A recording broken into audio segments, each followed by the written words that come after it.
आणि बुमरे यांनी सांगितलेलं आहे की आणखीन एक अर्ज देखील मुख्यमंत्र्यांच्या उपस्थितीमध्ये भरला जाईल. मात्र आज बुमरे यांनी आपला उमेदवारी अर्ज दाखल केला आहे. आज मुहूर्त हे केलं, सुरुवात केली.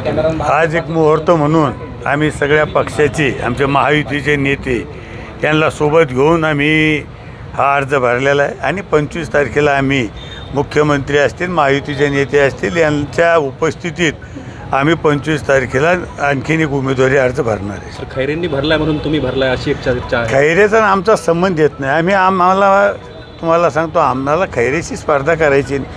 मी सांगतो आम्ही आमचा मुहूर्त म्हणून अर्ज भरलेला आहे. आमचा खैरेचा काय संबंध होतो? तुमची आणि कोणाची स्पर्धा? मी काय सांगतो, आमच्या समोर स्पर्धाच नाही. तुम्हाला 4 जूनला दिसन की ह्या छत्रपती संभाजीनगर जिल्ह्याचा जो खासदार आता जी काही उमेदवारी मला दिली ही किती मताधिक्याने निवडून येतं हे 4 तारखेला दिसेना. सर, उमेदवारी घोषित करायला इतका वेळ का घ्या?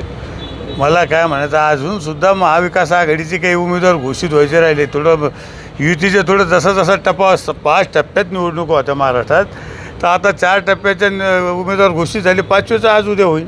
सर, विरोधक तुमचे फक्त दारूच्या दुकानाचा हे उल्लेख सगळ्या दुनियाचा व्यवसाय काय, कोणी व्यवसाय काय करावा. आम्ही काही चोरून धंदे थोडेच केले आणि जे आमच्यावर आरोप करतात त्यांचे बी काय, शासनाला आम्ही महसूल भरतोय, सरकार मान्य आहे.